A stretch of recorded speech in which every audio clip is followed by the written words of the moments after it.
Awaken the code in a digital stream. Crack the silence where secrets gleam.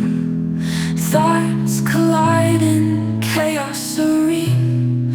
Open the doors to the mind machine.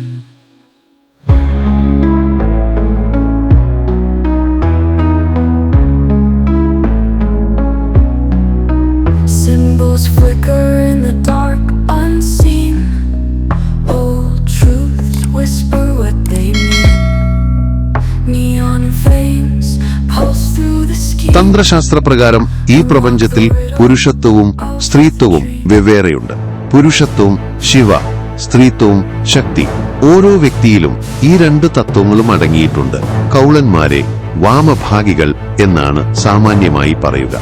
മറ്റു വിഭാഗങ്ങളിൽ നിന്നും വേറിട്ട് വളരെ വ്യത്യസ്തമായ ആചാരാനുഷ്ഠാനങ്ങൾ വച്ചു പുലർത്തുന്നവരാണ് കൗളന്മാർ. അവരുടെ ഒരു പ്രധാന ആചാര്യനാണ് ഗുരു പ്രണദോഷി ബാബ. വളരെയധികം പ്രയാസപ്പെട്ടാണ് ഞാൻ ആശ്രമത്തിൽ എത്തിച്ചേർന്നത്. മലമുകളിൽ നിരനിരയായി നിർമ്മിച്ചിരിക്കുന്ന ധാരാളം കുടിലുകൾക്ക് മധ്യത്തിലാണ് പ്രധാന ആശ്രമം. മറ്റു തന്ത്രമാർഗങ്ങളിൽ യോഗിക്ക് ഭോഗസുഖങ്ങൾ അനുഭവിക്കാൻ അനുവാദമില്ല. അവിടെ ശാരീരിക സുഖങ്ങളെല്ലാം വിലക്കപ്പെട്ട കനികളാകുന്നു. എന്നാൽ കൗളമാർഗത്തിൽ യോഗയും ഭോഗവും പരസ്പര വിരുദ്ധമല്ല, പ്രത്യുത പരസ്പര പൂരകങ്ങളാണ്. ഇവിടെ മാനുഷിക വികാരങ്ങളെ നിരാകരിക്കുകയോ അടിച്ചമർത്തുകയോ ചെയ്യുന്നില്ല. പകരം അത്തരം വികാരങ്ങളെ നിയന്ത്രണ വിധേയമാക്കുന്നതിനും വഴിതിരിച്ചുവിടുന്നതിനും ആത്മീയ ശക്തിയാക്കി പരിവർത്തിപ്പിക്കുന്നതിനും പ്രപഞ്ചബോധത്തിലേക്ക് ഉയർത്തുന്നതിനും ആവശ്യമായ പരിശീലനങ്ങൾ നൽകുകയാണ് ചെയ്യുന്നത്. മനുഷ്യ ശരീരത്തിലെ അനന്തമായ ഊർജ്ജസ്രോതസ് ലൈംഗികതയാണെന്ന് ഇവർ വിശ്വസിക്കുന്നു. പെൺകുട്ടികളും ആൺകുട്ടികളും 13-14 വയസ്സു പ്രായമാകുമ്പോൾ ലൈംഗിക പക്വത നേടുന്നു. ലൈംഗികോർജ്ജത്തിന് ഏറ്റവും പ്രസക്തമായ സമയമാണിത്. അവരുടെ ശരീരങ്ങളിലെ ലൈംഗികോർജ്ജം ശക്തമായി തീരുന്ന കാലമാണിത്. ഈ ഊർജം അതിപ്രധാനമാണ്. കാരണം ഈ ഊർജത്തിൽ നിന്നുമാണ് ജീവൻ സംജാതമാകുന്നത്. ഈ ഊർജം ജീവന്റെ സ്രോതസ്സാകുന്നു. അതുകൊണ്ടാണ് അതിന് കുഞ്ഞുങ്ങളെ സൃഷ്ടിക്കുവാൻ കഴിയുന്നത്. ശാസ്ത്രീയമായ കണക്കുകൾ അനുസരിച്ച് ഒരു ലൈംഗിക പ്രക്രിയയിൽ 10 ദശലക്ഷം പുരുഷബീജങ്ങൾ വിസർജിക്കപ്പെടുന്നുണ്ട്. ഒരു ബീജത്തിന് ഒരു കുഞ്ഞിനെ ഉൽപ്പാദിപ്പിക്കാനാകും. അങ്ങനെയെങ്കിൽ ഒരു മനുഷ്യന്റെ ബീജങ്ങൾ മാത്രം ഒന്നുപോലും നഷ്ടപ്പെടാതെ പൂർണ്ണമായും ഉപയോഗപ്രദമാക്കിയാൽ ഈ ഭൂമി മുഴുവൻ അയാളുടെ മാത്രം കുഞ്ഞുങ്ങളെ കൊണ്ട് നിറക്കാൻ കഴിയുന്നതാണ്. എന്നുവെച്ചാൽ ഈ ഭൂമിയിലെ ഓരോ മനുഷ്യനും ജനിക്കുന്നത് അത്രമാത്രം ജൈവോർജത്തോടുകൂടിയാണെന്നു സാരം.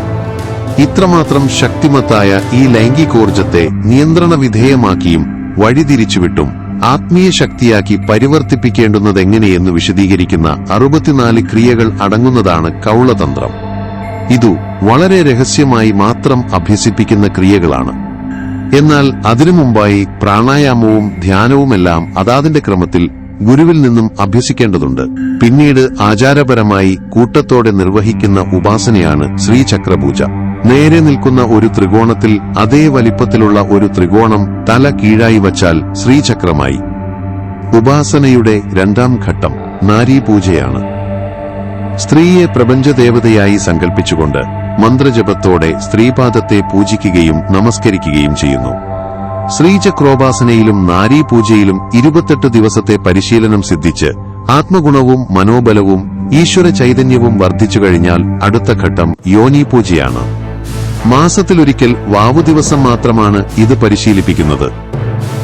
ശ്രീചക്രോപാസനയ്ക്കു ശേഷം ഗുരുപത്നിയുടെ പാദങ്ങളിൽ നാരീപൂജ ചെയ്ത് എല്ലാവരും പുറത്തേക്കിറങ്ങുന്നു. പിന്നീട് ആശ്രമത്തിന് ചുറ്റുമായി തീർത്തിരിക്കുന്ന ചെറിയ കുടിലുകളിലേക്ക് ആണും പെണ്ണുമായി ഓരോ ജോഡി വീതം പ്രവേശിക്കുന്നു. കുടിലുകൾക്കുള്ളിൽ സ്ത്രീകളെ നഗ്നരാക്കി കിടത്തിയ ശേഷം അവരുടെ മുഖം മുതൽ കാൽപാദം വരെ 44 ത്രികോണങ്ങൾ വരച്ച് ഉപാസനാമന്ത്രങ്ങൾ ജപിച്ച് യോനിയിലെത്തി യോനി പൂജ നിർവഹിച്ചു കഴിയുന്നതോടെ ഉന്മാദാവസ്ഥയിലെത്തുന്ന സ്ത്രീ പുരുഷന്മാർ പരസ്പരം ബന്ധപ്പെടുന്നതോടെ യോനി പൂജ അവസാനിക്കുന്നു. 2 മാസത്തോളം ഗുരു പ്രണദോഷി ബാബയുടെ ശിക്ഷണത്തിൽ കൗളതന്ത്രം പരിശീലിച്ച ഞാൻ ഗുരുവിന്റെ അനുഗ്രഹം വാങ്ങി യാത്ര പറഞ്ഞു പിരിഞ്ഞു. എന്റെ അടുത്ത യാത്രാലക്ഷ്യം ഇന്ത്യയുടെ തലയായ കാശ്മീരാണ്. അവിടെ ഞാൻ കണ്ട കാഴ്ചകൾ നിങ്ങളുമായി പങ്കുവയ്ക്കാം അടുത്ത ശനിയാഴ്ച ഇതേ സമയം. Thank you for watching. Stay tuned for the next episode. Goodbye.